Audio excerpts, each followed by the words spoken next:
everything looks pretty much as I remember it. But, well, then it hasn't been all that long since I've been here. It just seems like years since we all had to pack up and leave the cavern.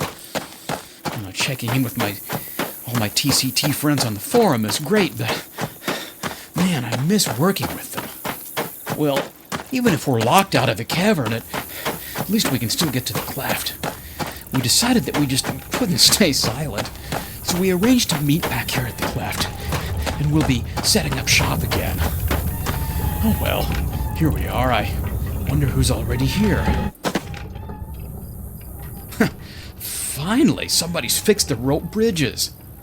Anyone see my box of Donitos? Janathus, again with the Donitos. Is that all you...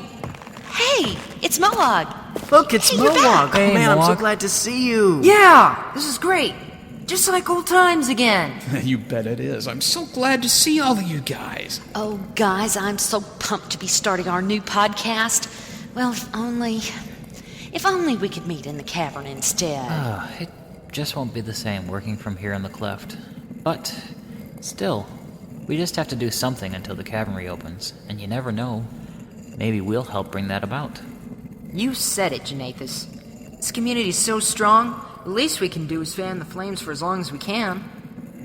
I don't see Wolfgang. Has he arrived yet? Whoa. Did you guys just hear something? Wolfgang? You're still in that box? Thanks. You know, you'd think I would have put air holes or something in there before I left. I've been holding my breath since they mailed me out. You must be starved. Here, have some of these Donitos. I'll just relieve you of Rosie if you don't mind. Oh, here, Wolfgang. You know I always come prepared. Have a couple of my granola bars. Thanks. All I've been eating these past 3 months have been old TCT scripts. And my shoes. Oh, well, we just pulled up a bucket of water, too, if you're thirsty. Oh, so then here we all are again. Guys, I got the call that we were regrouping here at the cleft, so what are we going to do for the podcast now that we can't get to the cavern anymore? Well, I figured that the community spirit was still running high enough that we could surely find something to report on. You know, some of us are gathering in different places now, just to have some place to get together. None of these places are Uru, but we're still a community. Yeah, and then there's the Mist movie. That's some pretty big news, I think. Alright. So with all those things in mind, I guess we're all figured it was time to get back together. So let me guess. We've changed your name to something like The Cavern Today Topside? Oh, I like it. So where do we start? First, let's get all these boxes unpacked and get our equipment set up again. Fortunately, the windmill should generate enough power for our recording gear. Plus, now we've got all these rooms down here at our disposal for storage, overnighters, you name it. Yeah, apparently enough room for a refrigerator full of soda, which a certain person in this room named Sherry made me lug down. Ow, my arms. Hey, Morse, don't give me that. You volunteered. We've even got Zandy's Airstream. Good thing he left it unlocked. But fellas, you're missing one thing. How are we going to get Jeff's piano down here? What? What are y'all looking at me for? Guys. This is kind of freaking me out here. Guys.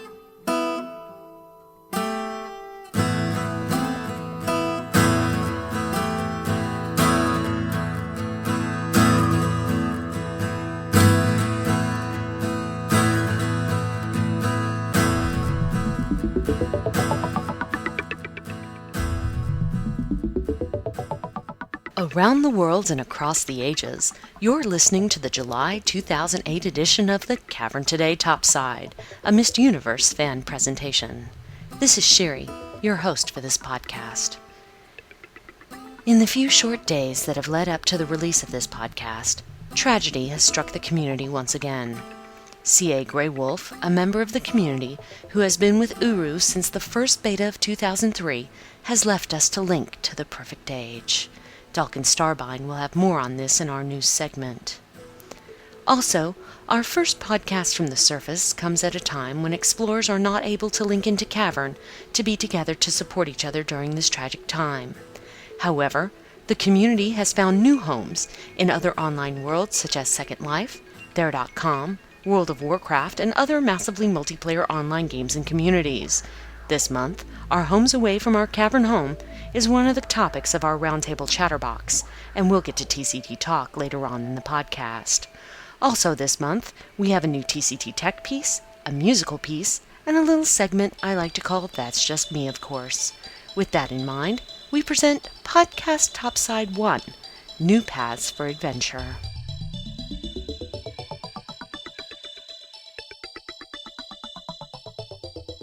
And now, we go to Dalkin for the news.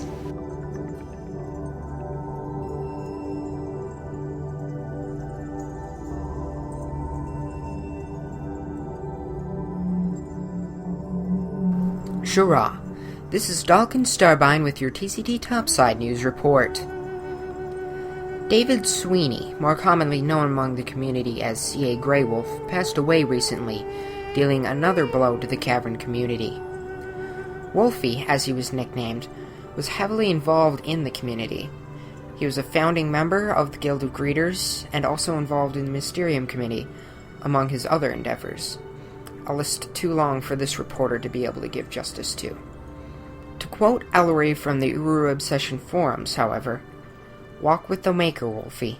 You are deeply missed." On a brighter note, the Mysteriacs continue on with their efforts to put forth a motion picture based on the Mist novel, The Book of Tiana.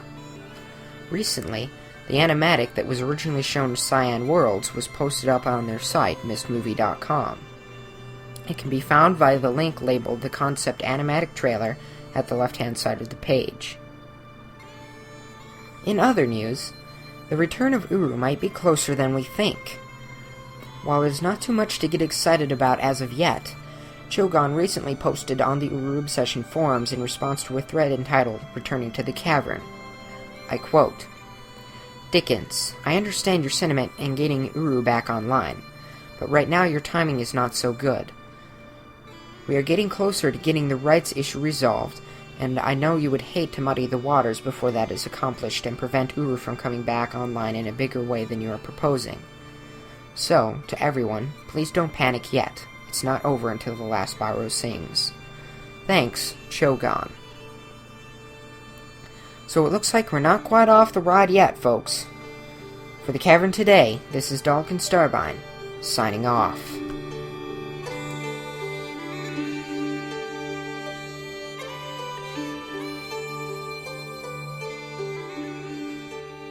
Next up, Janathus and Anthony are at it again, so we're proud to present another information-packed edition of TCT Tech.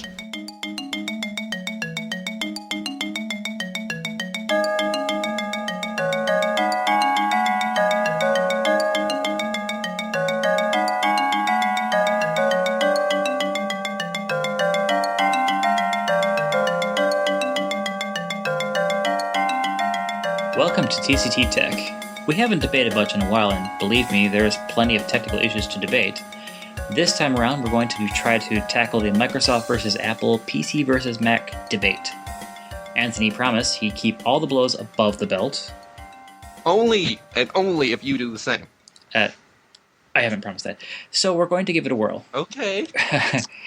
We're starting out with the concept that they're evil empires. Microsoft and Apple, both evil. Yeah, but Apple's more evil. I would argue... At the end of the day, everybody's in for the money. Exactly. I mean, that's It's how it true. works. Yes, that's very true. I'm in for the money too, except I'm been sorely disappointed for a long let's time. be real. So that's the only reason you were the editorial producer here? Yeah, and you guys didn't pay very much. So how much money did you make out of it? Oh, a whole big fat nothing. So See? I bet you went to the negative, really. that is actually true. We won't get into that though. So let us define what's evil. Apple essentially controls all facets of your experience. You can only pick certain machines, and whatever options you pick, or you can change, I think, one or two things on machines, maybe add software later on, but you don't have a lot of upfront customization. Mm-hmm. They only have a certain finite number of machines they make, people have told me, well, if they made more, it would just be too confusing. Customers wouldn't know what to get. Like, you need to give people just a little more credit. Mm-hmm. That's like the old argument they have about 2-button mice being too complex for a user. Yeah, well. Oh. So, but what makes Microsoft evil? Oh, gosh, what doesn't? Every time I turn around, they've made a change to their software, which has buried the power user features deeper because, no users, needs to know that kind of stuff. And then when they bury it deep enough, they just decide to disable it. Like with Office 2007, they took away my ability to remap certain keyboard functions to what I want them to be. It's okay, nobody really uses that anyway. Because I can find a way to get around that, yeah. but we'll see. We buried it so long ago, nobody remembers it anymore, right? You know a company's evil when they take their computer system, chop it up, and then turn it into a legit video game console. I'm sorry. But I don't see Mac doing that. I wouldn't be surprised. They chopped up their OS and made it a phone.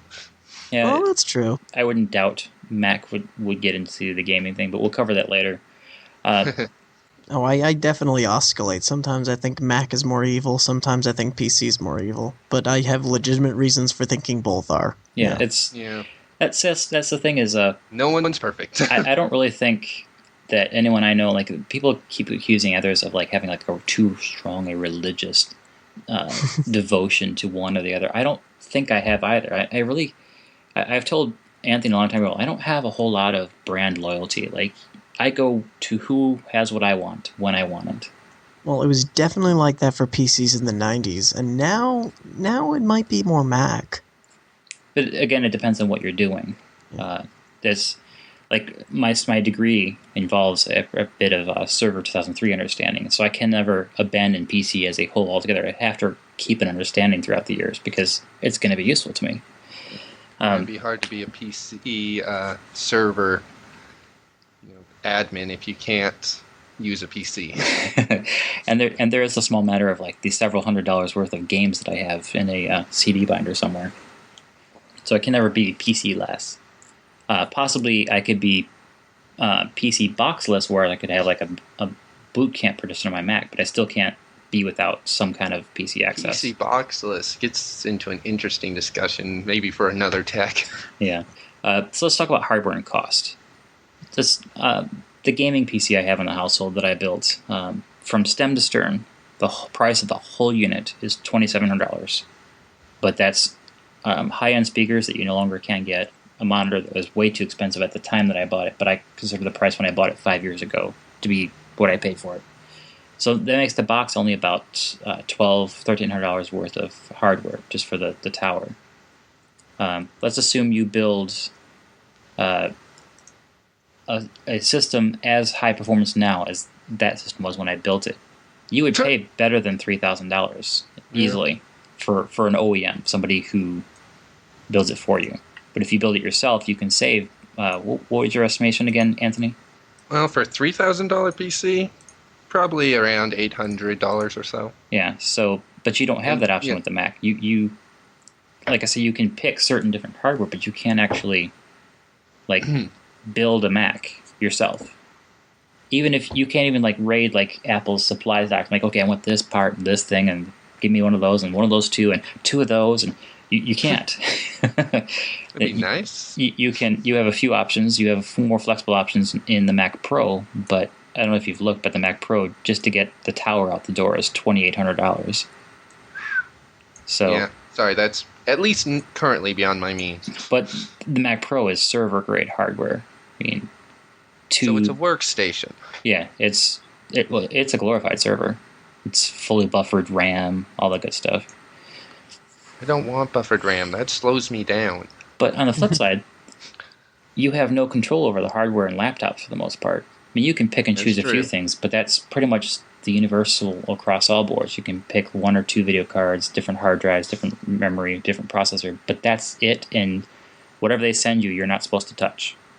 Yeah, that's what happens when things get miniaturized so much. They have to fit them all together in a tiny package. With Macs, though, with the laptops, I mean, you have the same lot no matter where you go. Mac is no exception. Mac, it may be a little better, maybe a little worse, depending on your appraisal of what is better, what is worse. But there's no two ways around it. The Mac design is very functional, if not elegant. One important problem that I cannot stand that they keep doing in regular PC laptops is they have the intake fan on the bottom of the machine.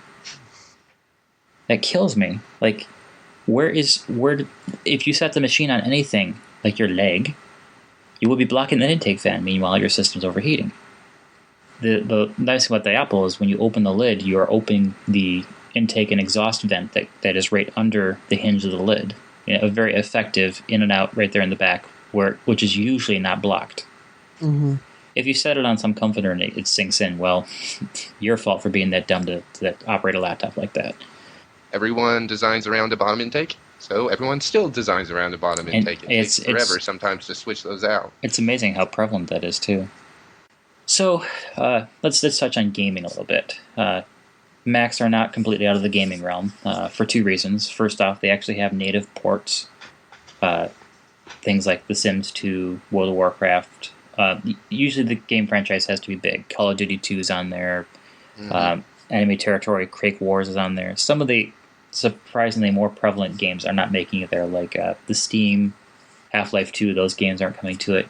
But Gabe Newell from Valve cites issues with lack of collaborative feedback from Apple is why that's not happening. You have to keep in mind, more or less, the kind of people that are that are buying Macs are not typically those hardcore gamers. People that are buying Macs are usually like musicians, artists, those kind of people. And Macs are designed to. If they really want to get into mainstream, that's one of the in my opinion, one of the blockades they have to cross. Absolutely. Yeah. And more than once, Steve Jobs has come out at WWDC or Macworld and said, "Oh, Mac's all about gaming," and he trots out some people who are kind of supporting Macs, like Cider was being used a lot to bring some EA titles to the Mac, but it kind of petered out, and it's kind of silly. Like the games they're bringing out are a year or more old, and they're costing you full price. Whereas you could buy the PC version for cheaper and just install Windows in a Boot Camp partition and have pretty much the same functionality, probably even better functionality. Which is the other reason why you're not completely out of the gaming world with a Mac. But in the same vein as with a PC, you have to know your hardware specs and pick your hardware appropriately. Like if you get an onboard video on the cheapest MacBook, well, you're really not going to be running the highest end games. Apple has not really played their hand as strongly in games as they should have, and I think it's because of the dictatorship that Steve Jobs does not consider them to be a very strong, compelling part of the industry. But I would argue the games are the reason why we've had a lot of the hardware advances we've had in the past few years. I mean, the video cards are definitely driven by it. The CPU is at least partially driven by it. I mean, the people buying those Extreme Edition Intel CPUs are not running Excel spreadsheets on them till they go blue in the face. They're running games on them. But it's also debatable whether the future of PC gaming is really, all that bright anymore. And it all depends on what happens with the console gaming industry. Yeah, but right now, I would say PC gaming's hands is in console gaming's. If console gaming keeps, producing the games everyone expects, then PC gaming's in trouble. But if something like the Wii ends up being the primary thing console gaming becomes, then you might see a renaissance in computer gaming. Yeah, because if, as an example, World of Warcraft, which I've gotten into lately, is it doesn't really push the hardware on your machine too hard. It actually runs pretty good on just about anything. I'm sure that's by design.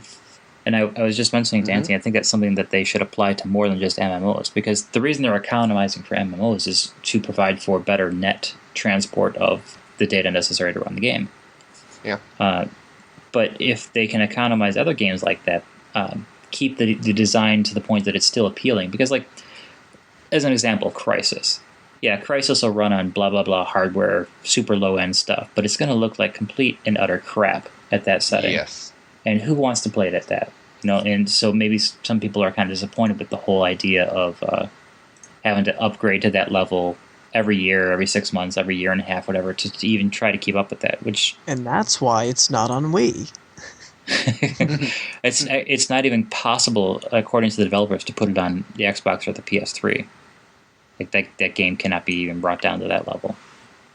Which I was surprised. I figured they'd find some way to economize, but I guess they just wrote it up way too high a spec. When you write a game and design it so that it runs on hardware specs that are 2 years out, Yeah, you know the industry, And that's just that. I think that's been one of the fatal flaws for PC gaming is the keeping up with the Joneses you have to do to keep the hardware at the level, to keep your system up to date, keep the hardware up to date, and able to run games. And since PCs are a very wide target for hackers and such, you never know when your several hours of hard work of full system installation and configuration can't be wiped away by a virus. So. Yeah. Well, computer gaming, if they could just get it so that it's settled down. The heydays of computer gaming were actually mainly pre-3D graphics. Back when computer game designers could rely on having a wide range of computers and not having to worry about, is this graphics card fast enough? I remember what they're used to. That's one of the things that if you've ever listened to like GameSpy debriefings or Games for Windows radio podcasts, they're both mourning that PC gaming was always the bleeding edge, the top end of everything, so that you had if you wanted to see the newest tech, the highest tech, the PC was the place to go. And so that's kind of. I totally am with what you're saying, but it's kind of lamentable if that's the way it's going to end up playing out, Yeah. Well, there were days PC gaming wasn't so picky, I remember when I used to get games and all you needed to do was look at the back and said, you need a 486 and a 2 times speed CD-ROM. Oh, God, those were the days. Well, I'm not talking about that, but a 486 is a pretty broad range of processors. Yeah. It's not like, you need an Intel processor that runs at least this speed, a graphics card that has this much memory. We're not going to tell you that it also should have this many shaders. Yeah, but there's also the fact that always the minimum specs seem to be kind of a misrepresentation a lot, too, which furthers the general animosity people have had towards this stuff. That's where I thought a Vista Windows Experience Index number would have come in great handy. Like that, you would know. Like it doesn't Vista automatically generate that upon installation? Yes. After you first install, it will at the very end run those numbers and figure them out for you. Yeah. So if you had that number available in Vista, it probably would have to figure out a way to get it to present more easily to users because it doesn't jump out at them. But if they had it in Windows and they had it on the box, it would give a very easy way to assess whether or not you could run whatever you've gotten. That's a weakness that if you're looking for games and you're trying to play a game, once you got it installed, if you go in the games folder, it's really easy to see, but the fact is it doesn't go say exactly, hey, here's what your experience that should be one of the pre-installation routines.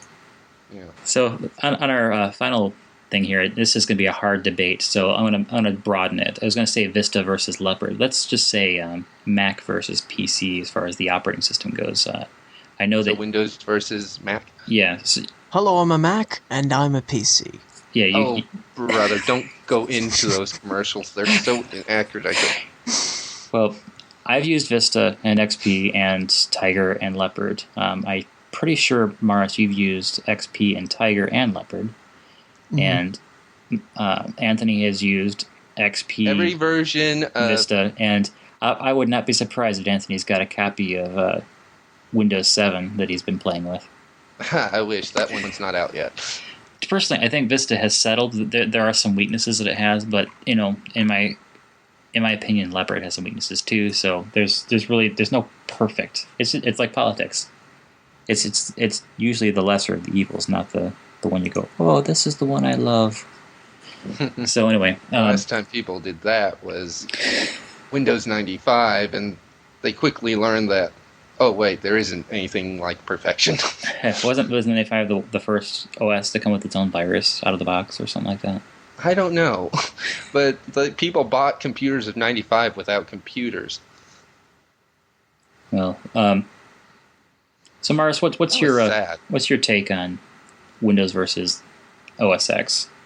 I still think the Windows 95 had the best startup sound, though. It's been a long time. Seriously, I remember Windows 3.1. How can you argue with Brian Eno? Come on. Well, He was the guy who composed that little jingle. Bling, bling, ding, ding, ding. Okay, now we're getting into a history lesson. Oh my goodness gracious!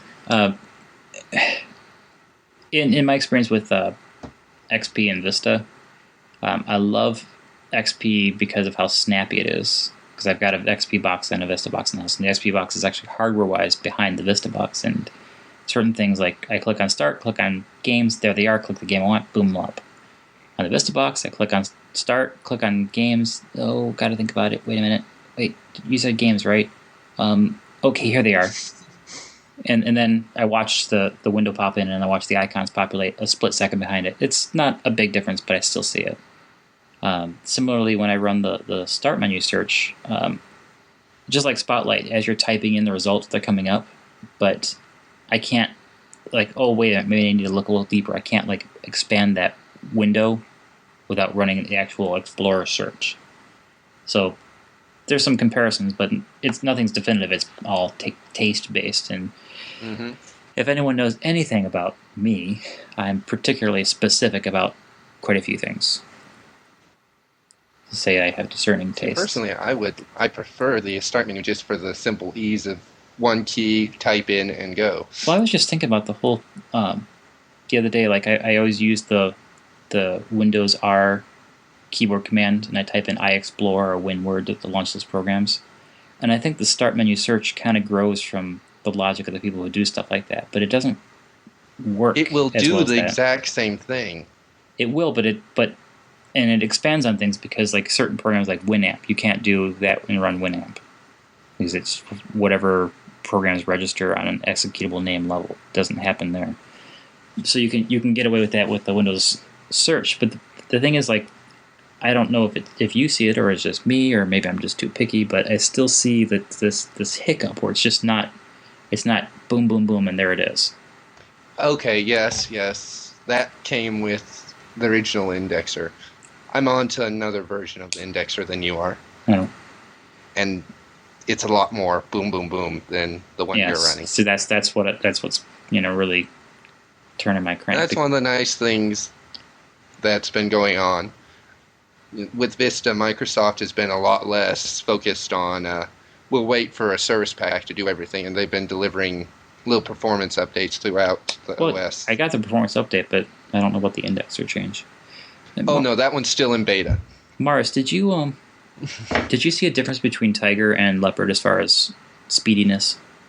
Well, and I have used Vista, and I'd say it's kinda similar to the difference between Vista and XP, but only slightly, because with Leopard, you start to use the 3D a little bit more, and so it's very, very, very slight, but if you're using a computer which is, not completely top like I am, because I'm just using the MacBook, so it's, you notice just tiny, tiny bits of lag here and there, but it's not big.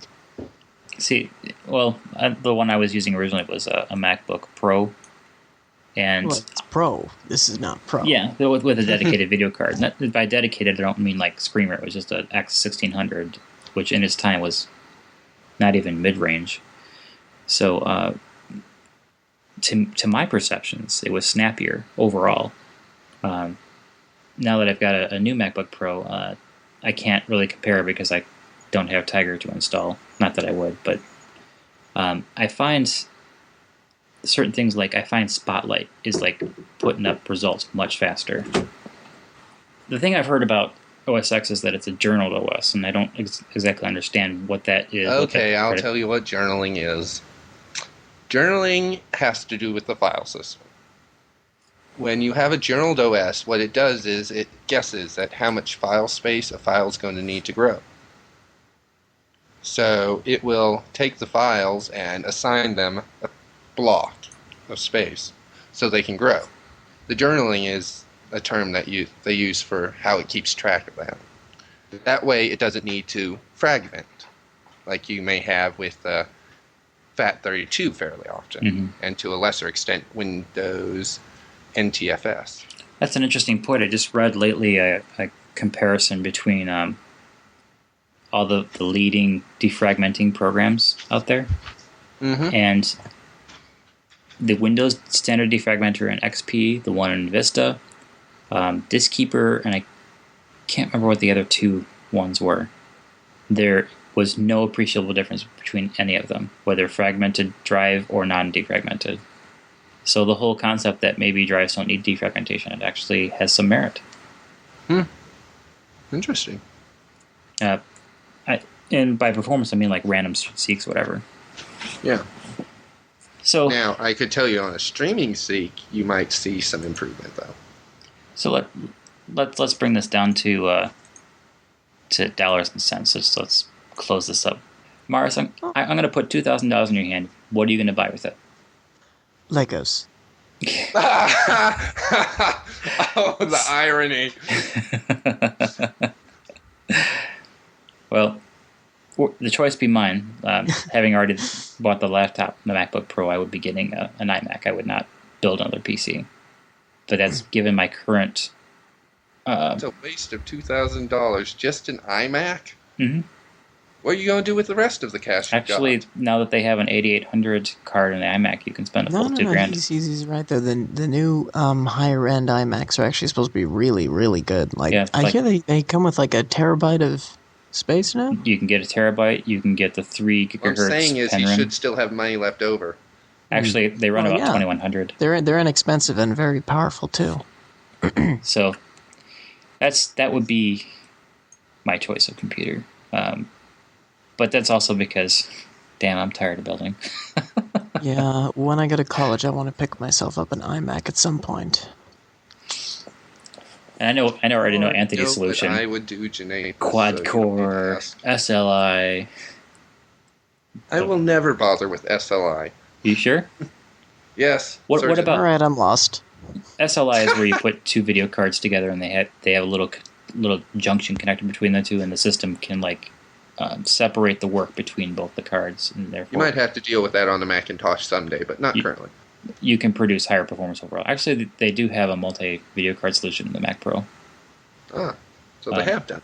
Yeah, up to 4 cards actually, but the 4 cards that they give you are not you can get are not high end.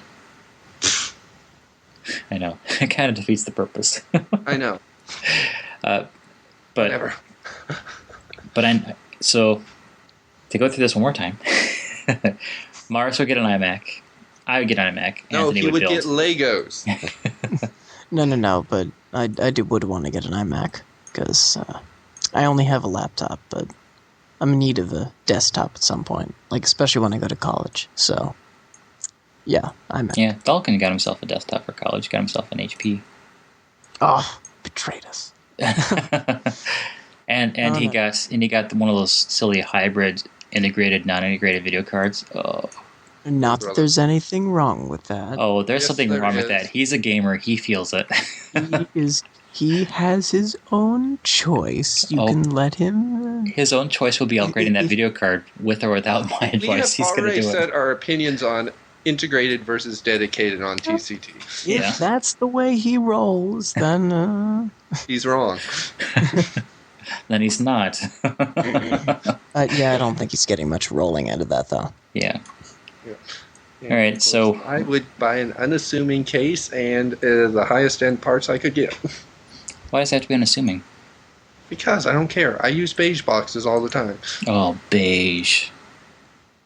Anthony is like the antithesis of Apple products.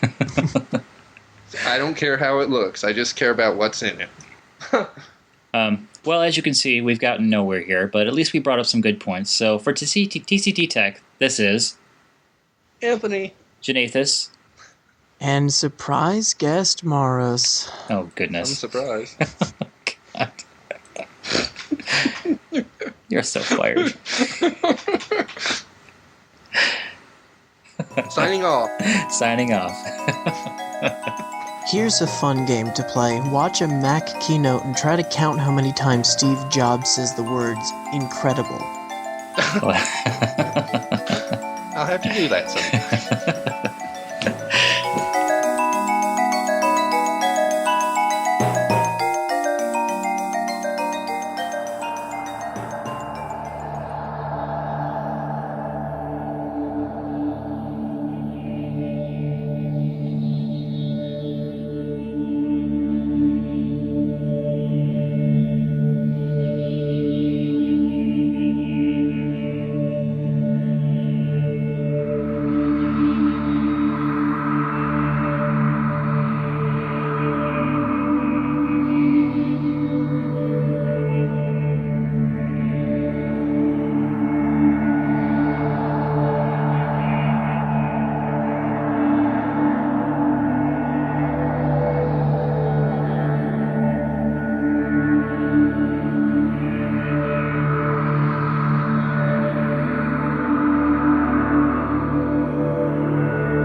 listening to TCT Talk, our roundtable chatterbox about the goings-on in the Cavern community. Today with us we have...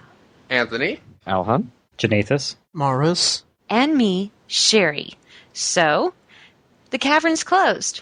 What do we talk about? Well, nothing, Through so... quite the shakeup. Well, let's start this off by saying one thing. We are now Topside, which... Yep. Welcome to TCT Topside. You know, we get to hang around, have carry out pizzas, anything our heart desires. We don't have to worry about, just grinding on the bag of Donitos, which is good. The one thing that's confusing me, though, is what's that big glowy thing up there? It's glowy. I can't look at it. It hurts. It burns. What is that thing? Well, it's a called ball the of sun. plasma. Oh. It's called the sun.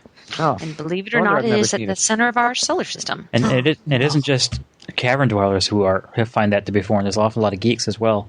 Truth. We would know that, wouldn't we, Janathus? Yeah. No, but how did you guys handle the final minutes, final hours? Were you guys in Cavern? Did you just say, I can't do this, and did something else, and just cried? And what did you do? I'm pretty sure I was taking an SAT then. Okay. I was in Cavern hitting up a couple of the hoods. Got to my home hood at UO, spent some time in Beginner's Bevan, spent some time in the Watcher Sanctuary. I did get to see a Barrow I did get to actually see a Barrow appear in Kavir. So that kind of made my day. Oh. First time I saw a live Barrow in Cavern. Oh, cool. Janathus, where were you? Well, see, I do have some strong feelings about this. Like, I kind of felt that the incarnation of Uru we ended up with in Mist Online Uru Live was, for lack of a better phrase, unworthy. Not to say that I was glad to see it go. I wanted to see it improved, but every time I went in, I could only stay for a few minutes before the lag or the performance with the glitches. It just pushed me to a point where I'm like, I can't do this anymore. I've got other games that run just fine. I'm going to go play them. Mm-hmm. Yeah. What happened with me is I was actually in the TMP hood. I actually was there when everything went down. I was actually holding Susie's hand, which was nice, and June and all of the people, and Talos and Dr. Artemisia. There was a lot of folks in our hood, but there was a lot of stuff.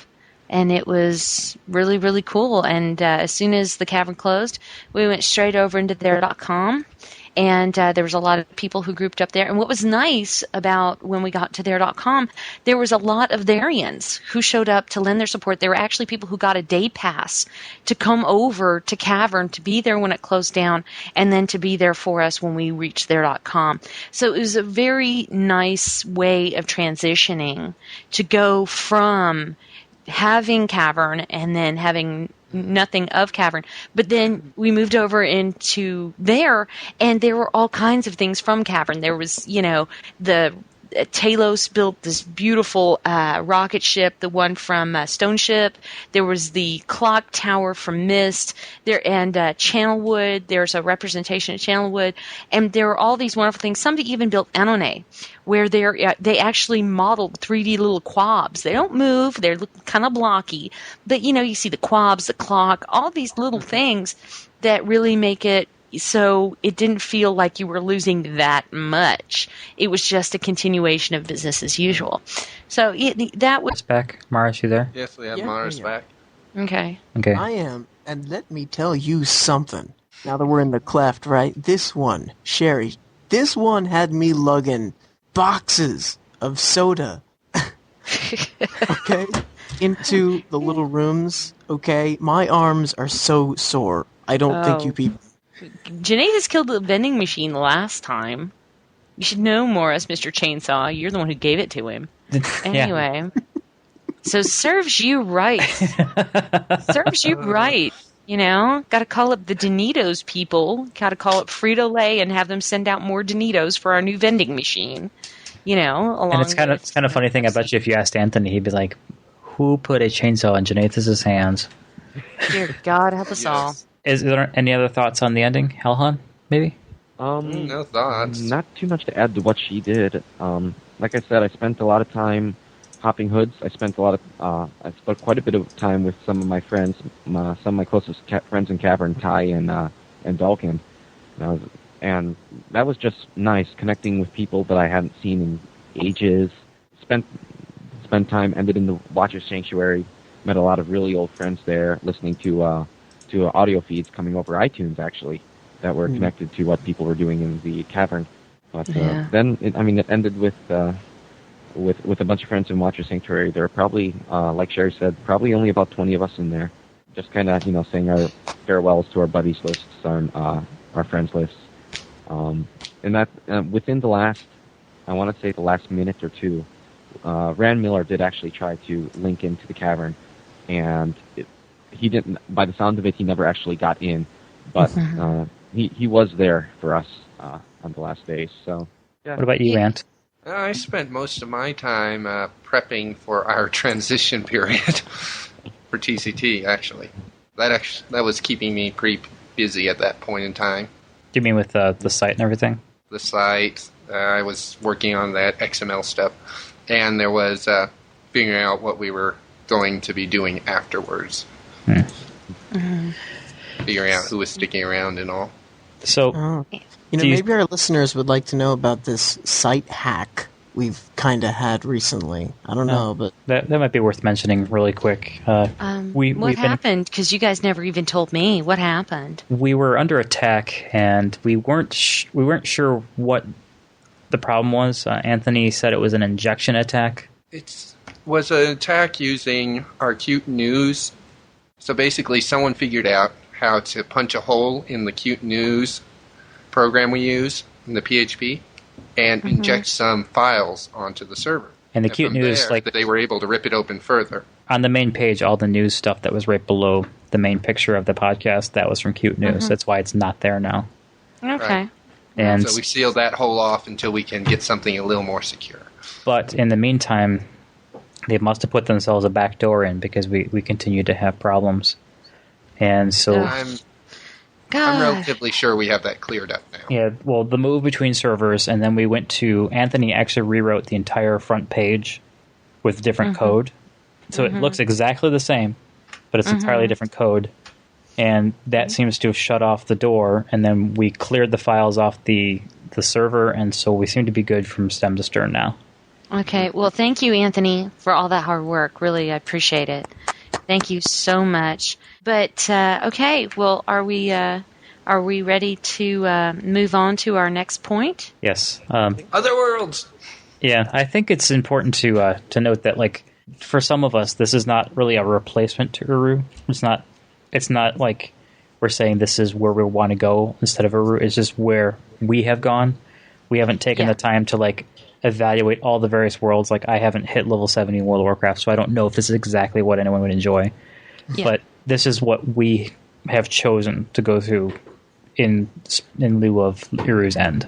Well, I think it's also in the vein of just community cohesion. We go places because we are sticking with our friends, so that way we have that common ground still. And, I think that it's important that, if we have moved, made a move to another online world, it's important for people to know where they can find you. I'm going to be bringing news to you from there.com and from World of Warcraft. Who else has got news from other worlds? Oh, I've got news from other worlds. So, which ones? It's a lovely world I like to call the real world. Okay, you got yourself a first what life. Is this? You go. No. That's what I had to do. I stopped doing Mist Online, right? Because it shut down. So I went to this place called the Real World, and I'm not liking it so much. Yeah, there are connection problems there, and I think we've all experienced that. But I'm glad you got yourself a first life, Morris. I'm very proud of you. So what about you, Ahan? I've jumped into the world of Tyria. I've been playing Guild Wars quite often, and I've got some expansions. And I've also jumped into the ubiquitous kingdom in the game of Kingdom of Loathing. And if you've never played it and you want to try it out, you're definitely in for an experience. because nowhere else do your main classes end up being seal clubbers, pasta mancers, accordion thieves, and disco bandits. Wow. Wow, that's awesome. I believe I have a Very friend who's an intriguing. avid Kingdom of Loathing player, a friend of mine. Well, I'll start with news from there.com. There.com, if you want to go there, if that is what your heart desires, you'll find that there.com is a social world, and that you'll find that the Miss community, the Uru community inside there is wonderfully expansive. You can visit a place called Shora. What you want to do is if you go into there on a trial, you're going to look for an island called Malahini. And that is, you'll find it on the maps. You go to Malahini Island, and you will find Shora B'Shemti. There's also another neighborhood that's owned by Misty. And you can go over there and you can see representations of Annonay. You can see Stone Ship. You can see Channelwood. And Misty, let's give props to Missy and JMB 3321. Those two girls, that's Jeannie. Misty and Jeannie have been working really, really hard on developing, and so has Talos. And if you guys remember a name from way, way back, his name is Mayandi. He is from Germany. He's a part of the German community. They are working really, really hard to bring our culture into kind of mainstream consciousness. And it's a lot of fun. You can race buggies. You can do all kinds of things with vehicles. There's nothing that's going to eat you. Solely a social world. But watch your pocketbooks, folks. Watch your pocketbook, because one t-shirt will cost you $3 real. A vehicle will cost you $11 real. So be careful, use your budgeting, use your common sense when it comes to money if you go into there, because it is expensive.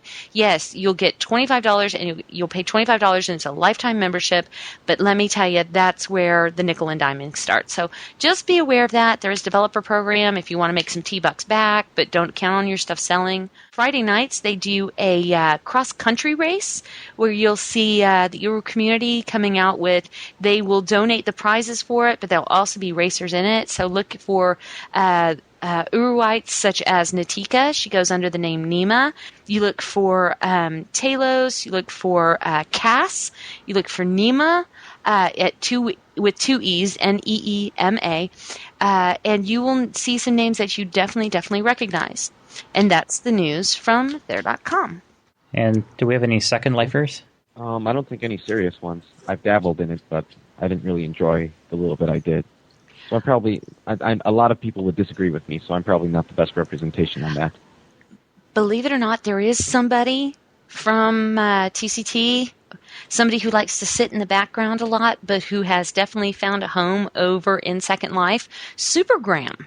Yes. You'll find Supergram and some of her folks. You'll find them in Second Life. I have no idea how to get a hold of them, but I do know that if you drop a PM to Supergram through the Cavern Today forums, www.caverntoday.org/forum, you go there and drop Supergram a PM. I'm sure she'll tell you where to find her. And she's, wonderful lady. What? Have you ever been a cruise director before? No, I haven't, but I'm trying to get everybody nice and situated. It's like, let them know where to go. Because this is, this is a transition. If you've left a seat empty, please scoot together. The theater is sold out. Please let these people sit down over here. No. Please make sure your seat backs are upright and your tray tables stowed, as we are coming in for a landing. Anyway, but hey, dude, I'm just trying to be informative and be very, very... And you're doing a wonderful job. That's hence my question. Okay. Thank you. Okay, you shut up now. All right, now. Thank you. Shut up. Okay. What was this about Guild Wars, Alham? Yeah. Me and Anthony are both big Guild Wars players. My main character is a level 20 dervish out of Bologna. And I'm basically finishing up Eye of the North right now, and doing bits and pieces in the cleanup of the missions and factions. Anthony, where are you? Who are you everywhere. With still? You're everywhere, but who are you playing with a lot lately? Currently, I play with an elementalist a fair bit, but But I also have a level 20 Paragon who I finished Nightfall with. I've finished all the campaigns with my Elementalist, though. So I've done just about everything there is.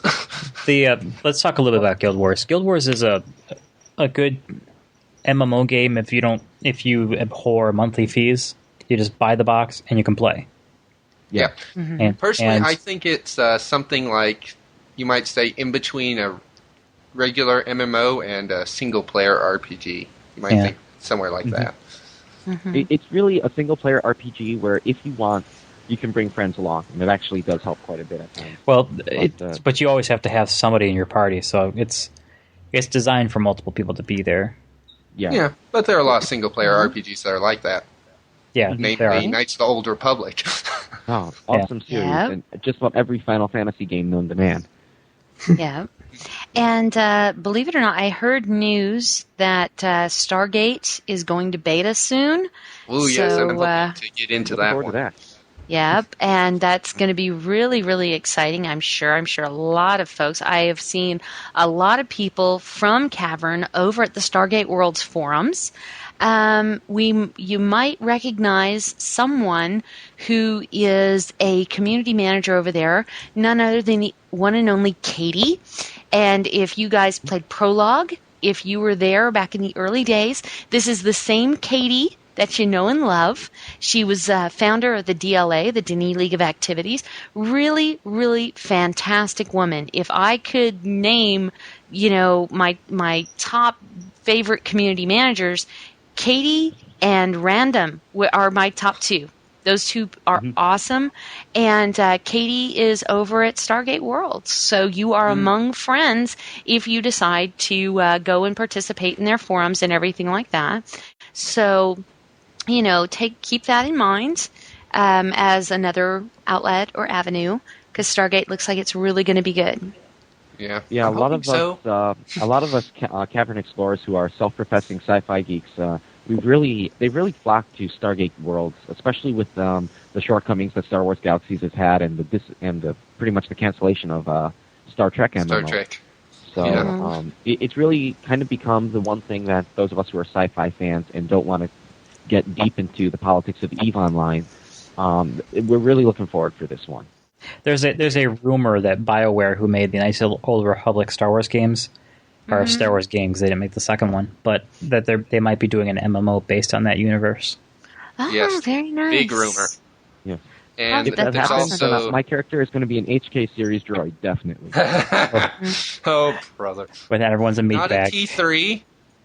No, of course not. I'm an HK. I'd rather shoot you.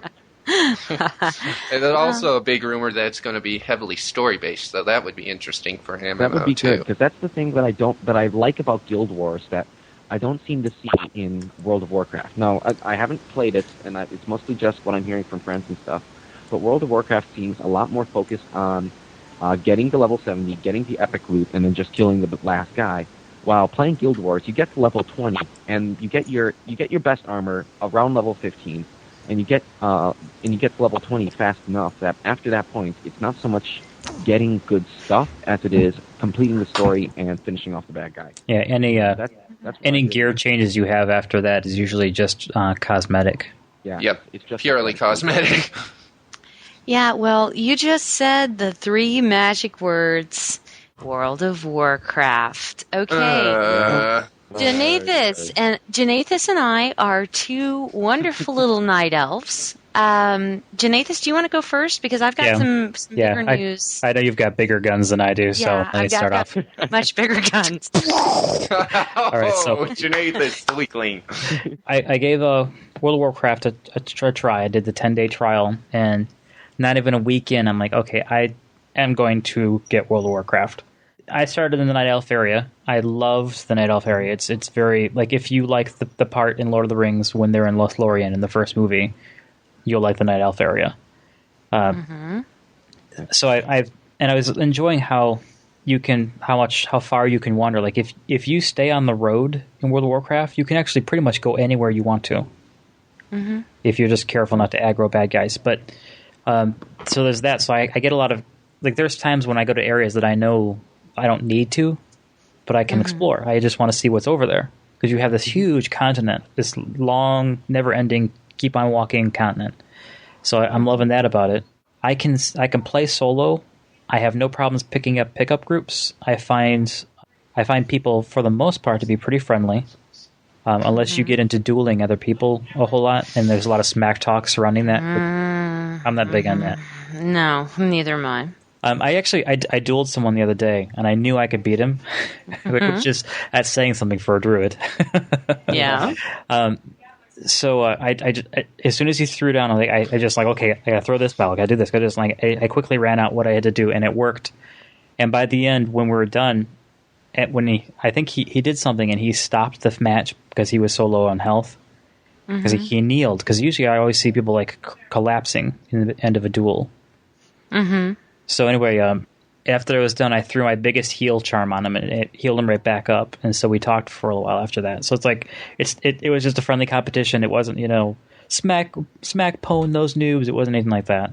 Well, from my experience, there's so much to WoW. Like there are facets of WoW I know I'm not going to touch very much. Like I don't even know what it's like if you're on a roleplay server, a realm roleplay realm, and they're not very popular according to the list. But they're not. But the thing that's turned me off is that we have very stringent rules about character code, conduct, behavior on there. I said, if I don't use enough these and thous, I get thrown out.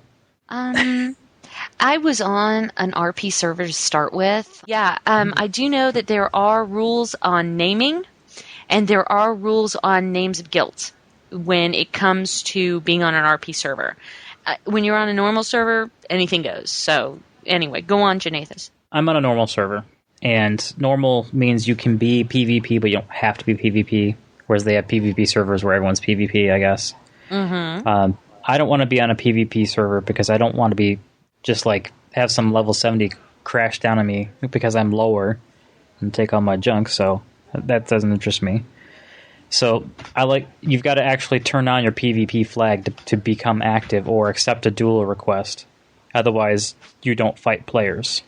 Mm-hmm. So I like that idea because that gives me complete control over how much I go into that kind of thing. Just like in Guild Wars, in order to do player versus player or guild versus guild, you have to actually go into those areas to set up a match. It doesn't just happen to you. Well, yeah, and World of Warcraft also has what are called battlegrounds. And Susie from TMP is huge on one called Alterac Valley, and we call it AV. And she's huge in AV. And that is what you do when you want to go PvPing. You go to a battleground, or you go and you have an arena team, and you go into battle that way. It's, the PvP aspect. I mean, you find people that are just not nice and they go in there to PvP to get out their malicious tendencies, which I'd much rather having them doing it in a video game than going out and robbing a convenience store or beating up someone or something else like that. But either way, you don't want to be on the receiving end of it. Yeah, exactly. So, but yeah, I mean, it's on most servers, and unless you're on a PvP server, I mean, PvP is entirely optional. You don't have to. And that is what a lot of people, I think, don't understand. I think it's just they think they're going to get in there and all of a sudden start getting beaten on.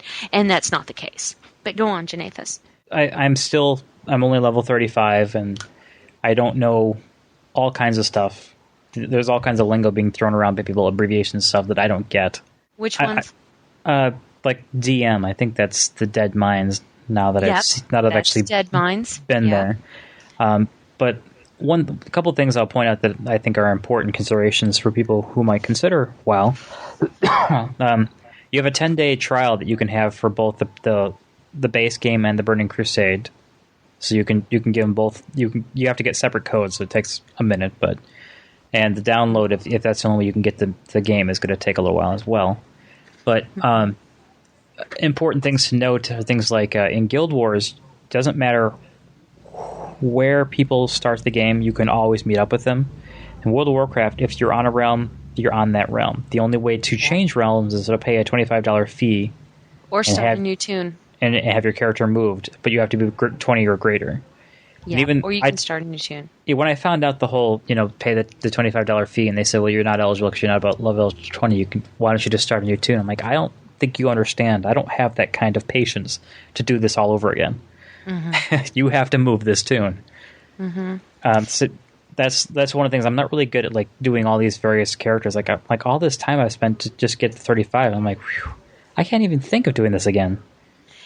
You know, and Janathas, that is a problem that I'm dealing with right now. I have, and we talked about this on a previous TCT talk about my level 70 Night Elf. And my level 70 Night Elf, if you guys don't know, has a beautiful name. It's Relima, which, of course, being of the Mist universe, you know that means the unseen. There were also slaves in Terrani that were also called the Relima. And believe it or not, I actually looked up into some lore, and the Relima were actually the secret police to one of the kings inside the history of Dunny. So I thought that was very, actually very many wonderful. of the kings. Yeah, and they were the ones that put an end to one of the Penta Wars. And anyway, so I really liked that name because I thought it was really beautiful. And on top of that, my Night Elf has a racial trait, and it's called Shadow Meld. And I can actually go invisible. Or I can, dim my character so that way I am unseen. So it was very, very interesting. And being, that I have my 70 Night Elf, I have gone back and I've tried a hunter. I have tried the priest, the warlock, all those fun things. And it's very difficult unless you have a very strong interest in the class to actually, because I went from 0 to 70 in 4 months, which is very, very fast. And it was like very a car funny. or something.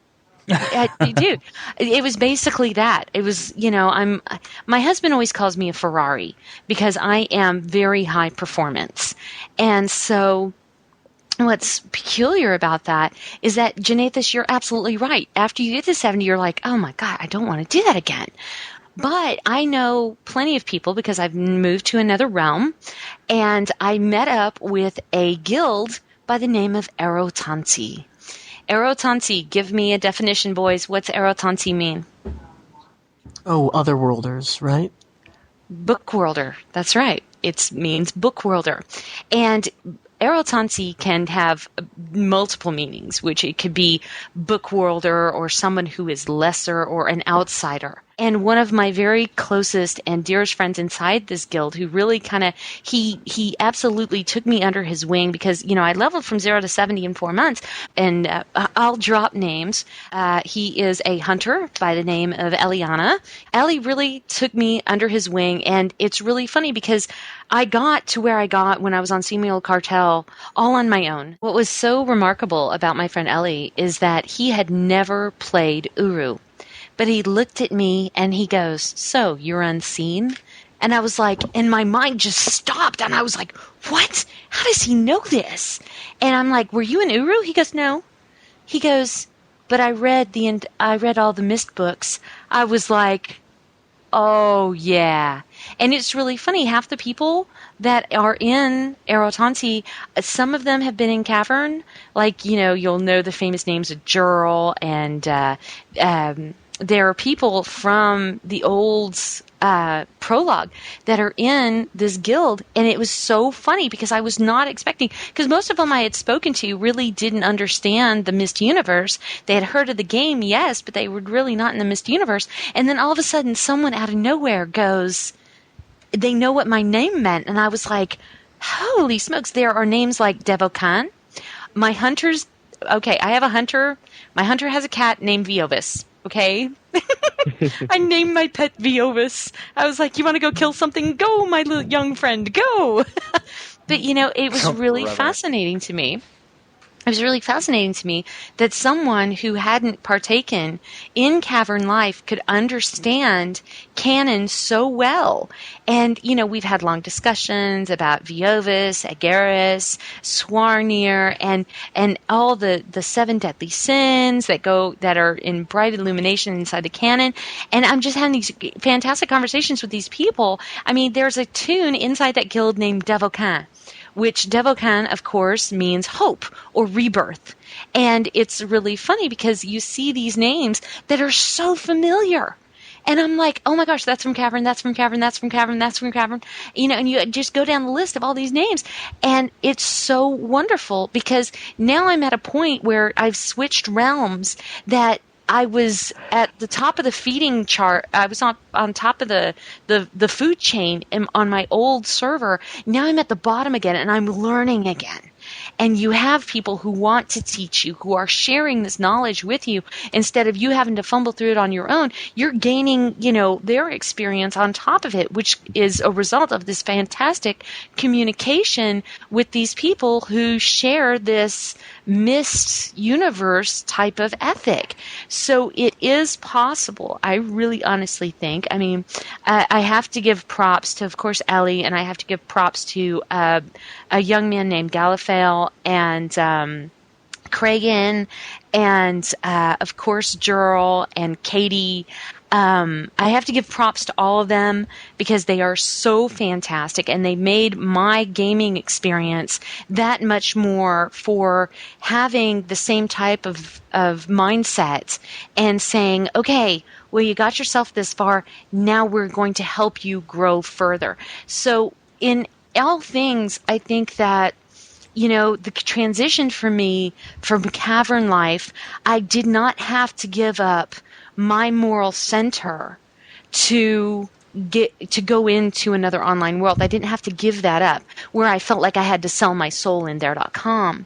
So I think that it's very remarkable. I think that World of Warcraft, it can bring out the best in people, and I think it can bring out the worst. But I think you have a lot of community stalwarts for your in your guild, and I don't.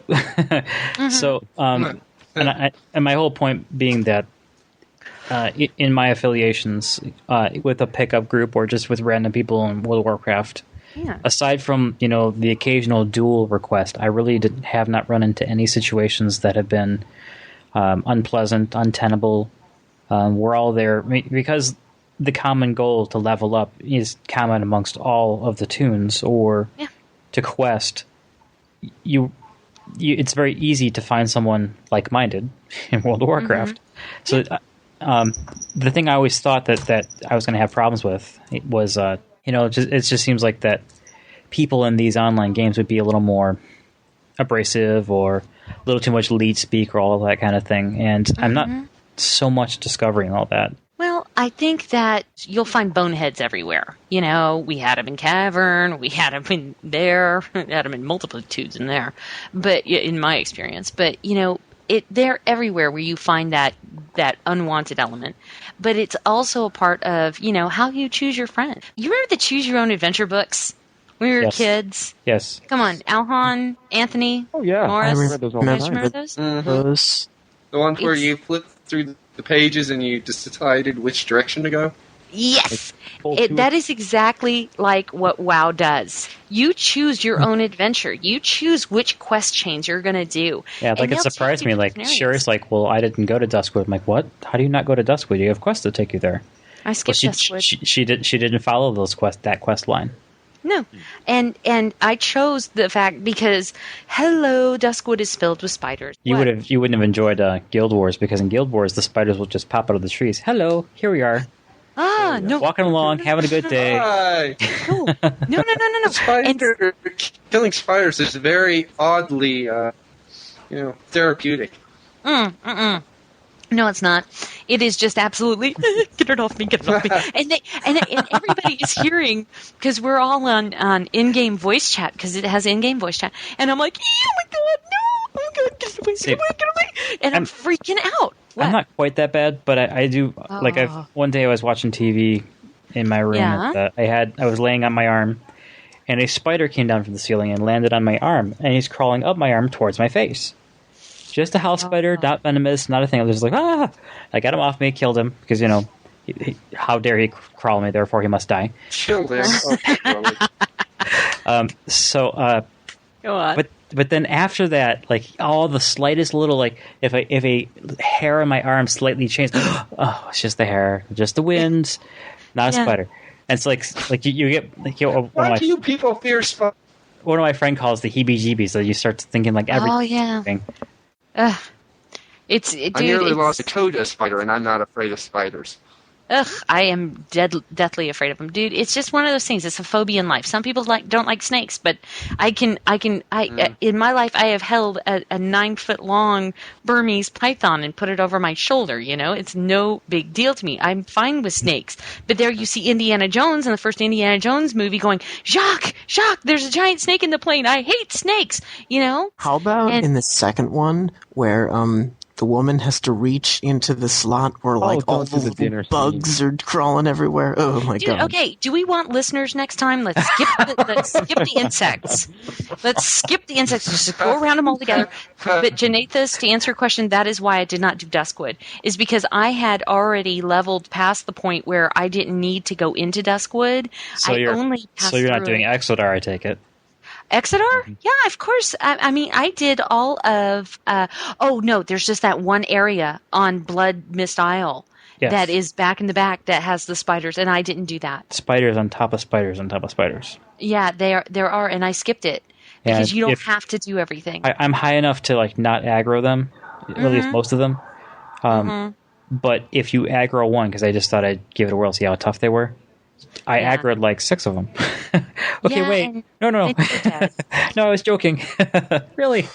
But yeah, and you're going, Rally, where the heck are you with your 70? Come and kill all these things. And, but that's World of Warcraft. We will have to roll on soon. Yeah. Yeah, we need to move on because we still have to talk about the Mist movie. Which Sherry knows something about. I know nothing about the Mist movie. I want you guys to tell me all about the Mist movie. Alhan is our official correspondent with the Mist movie people, so I think he should tell us everything. Well, first of all, a few new updates because I know we talked about it last time on TCT.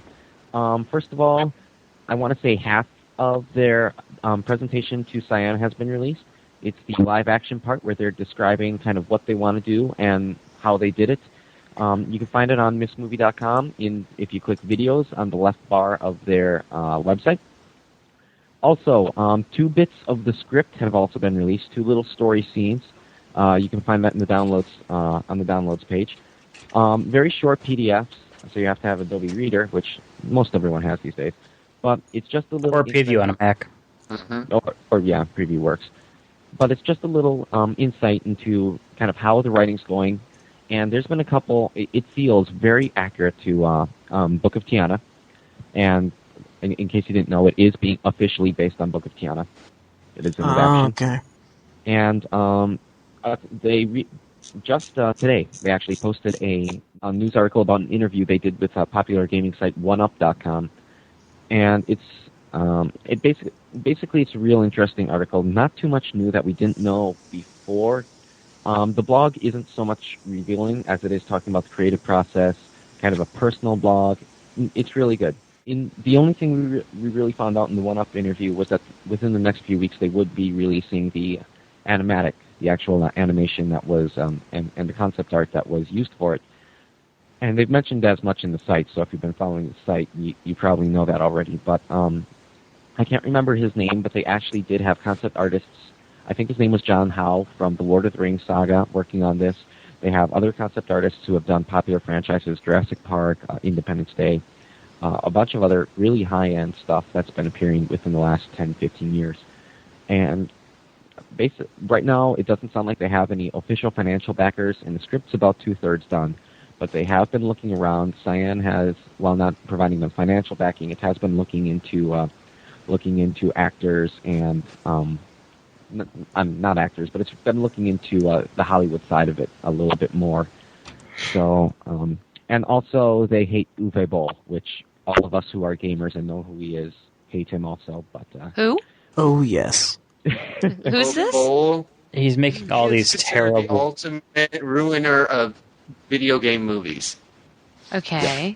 Like the Dungeon Siege in the Name of the King movie. My sister rented that, and I said, "Oh, have fun." She's like, "What do you mean?" It's like, "That's one of those U-Bowl movies." And she said she had to shut it off halfway through. It was so terrible. I'm like, I know. The guy's also just a jerk. Oh yeah, and he is so unapologetic about it too. He does not care. Beat someone up once or something. He has challenged Michael Bay to a boxing match in September, actually, in a very funny YouTube video. Oh, so, goodness. But yes, he's very controversial. Oh, brother. But back on Mist movie, if you really want to read it through, they have a full archive dating all the way back to 1994, and then they have their first post in 94, and then they have their more serious posts from about 2002, 2003 on. And especially in around 2004 and 2005 is when it really started taking off. Back then, it chronicles kind of as they were forming the idea, the decision to actually go ahead with this project, a bunch of the personal tragedies that the filmmakers went through while in the process of this. And if you look at the later entries, a lot more of it is on the community itself. They gave TCT a plug after hearing us talking about it 1 or 2 podcasts ago. So thanks a lot, guys, if you're listening. And we still want to talk. It's really been an interesting view into the lives of a couple of filmmakers in the very early stages, because when movies come out and you get the documentaries on the DVDs and stuff, you never actually see the very earliest stages. And here, we're not only seeing it, we're pretty much living it, because these guys are bearing their souls to us, the fans, while talking, while writing, and slaving over this project. And it's really been a ride. It's what's kept me in Mist since Cavern closed, because other than Mist movie, I haven't been paying too much attention. I was going to move us on to another point. Are we okay with that? Mm-hmm. Yeah, go on. Yep. About the user-created content, I just wanted to share some of the information I've found out lately. I don't know if the users know, or I don't know if all of us know. Cyan has had let slip that they wanted to allow user-created content, but then they stopped there. Mm-hmm. Well, we already knew that. We've already had that much information. The latest bit of information, it was not directly disseminated to the community. It was done through an interview to a newspaper, I believe, where Rand said that Turner has the rights to Uru through 2010. So unless Turner voluntarily voids that contract, they can't do anything with us until 2010. Mm-hmm. Well, I think that is wise. Mm-hmm. We want what is best for our community. This buys them valuable time to get on top of the learning curve.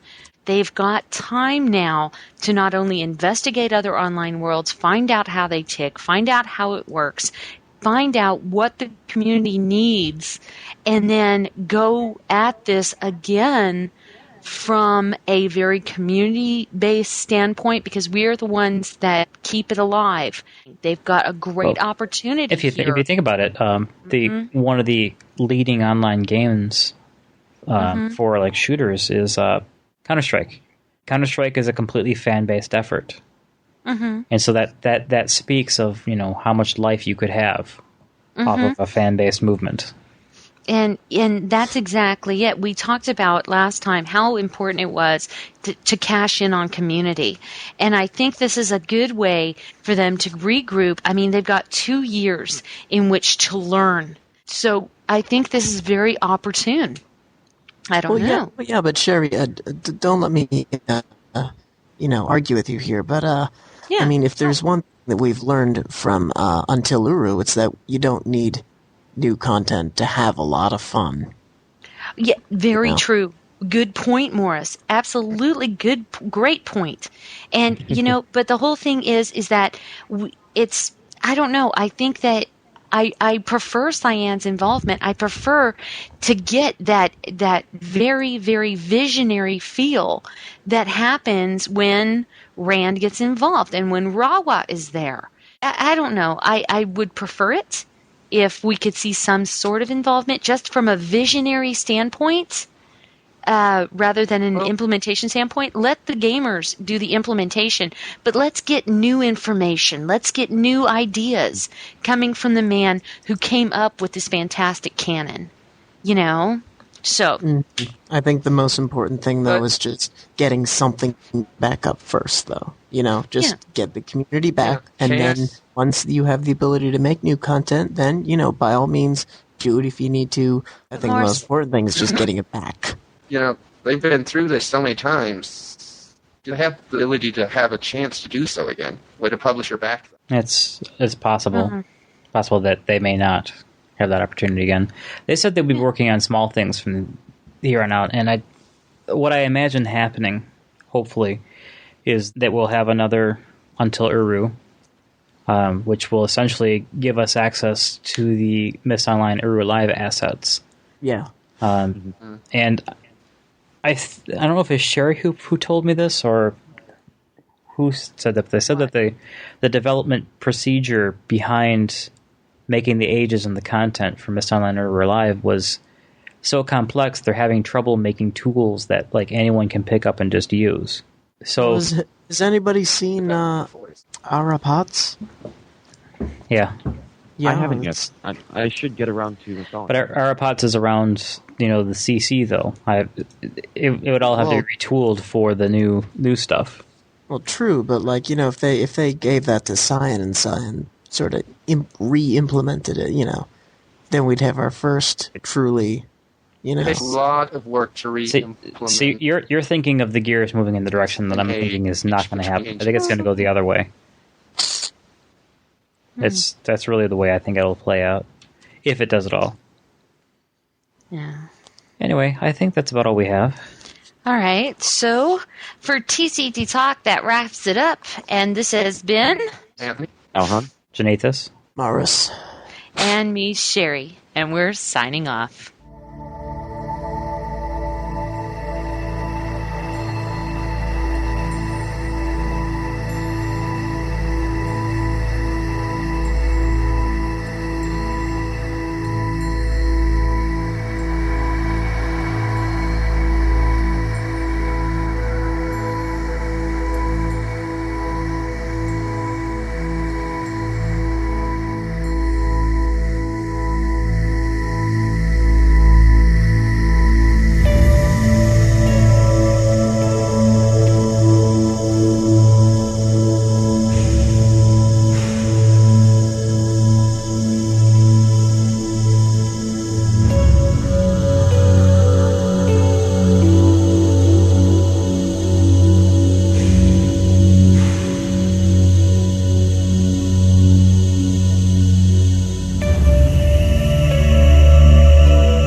Hi, everyone. Wow, I didn't realize that we'd be back at this so soon after the closure of the cavern, but it sure is great to be back. This is Sherry for the Cavern Today Topside with my first segment from the surface. To be honest, I already had a piece prepared talking about one of those wonderful common sense traits I treasure so much, which is tolerance. I did have a whole diatribe written about how I think people should be more tolerant of other people's real-life lifestyles, but I shelved it for what I'll be talking about today, which is enjoying the adventure. A couple of weeks ago, my husband went on a business trip, and seeing as that I had some time on my hands, I decided to take a trip of my own. Just me, my shiny silver Prius, and some open road. I decided that it'd be fun to remember how much of a cavern dweller I am by undertaking an amazing journey. So I looked up on MapQuest to get a fair idea of how to get to Laguna Beach, California. So with maps ready to go, I woke up early in the morning, packed my bag, and headed out the door. As we all know about desert living, it's not good to be out in the Mojave in the middle of the day, so it's best to cross in the early morning or evening. Besides all that, I'm a little greedy. I wanted to be having lunch by the ocean, so I hit the road. Driving through the desert and singing along to the radio, I looked out the windows and I was looking plainly at what we are so used to seeing so often in our beloved online world. Yep, it was cleft terrain and plenty of it. The scrub bushes, the mountains, the Joshua trees, and for an Uruite like myself, it sure was homey, so I didn't mind one bit about looking around at the scenery. About 2 hours into my drive, on the horizon, well, there was a snow-capped mountain in front of me, and below it I could see what looked like a rusted-out factory. And sure enough, my eyes started to search high and low for the harvester, because I was swearing up and down that I might have linked straight to Urkana in the middle of things. Well, then the scenery started to green up in the third hour, and by the fourth I was looking at the ocean by some rocky cliffs. Later on that evening, as I watched the sun set on the ocean, sure enough, it was a no-libin moment. I had a couple of great days in California before I started my drive back to Vegas. And sure enough, at about the halfway home mark of my trip, as I passed back into the desert, there was a bright flash of light that caught my eye. So I looked for what it might have been. And as Peter Gabriel's Burn You Up, Burn You Down started to play on my car radio, over on my left I spotted an Airstream trailer far in the distance, and sure enough it was parked by what looked like the opening to a mine or a cave. I laughed and thought, sure enough, sometimes you just can't help but hear the call. As I got home, I sat back very proud of myself that I undertook an amazing journey all of my own. But that's what being from Uru is all about, isn't it? But then again, you know what? That's just me, of course. For the Cavern Today Topside, this is Sherry, signing off.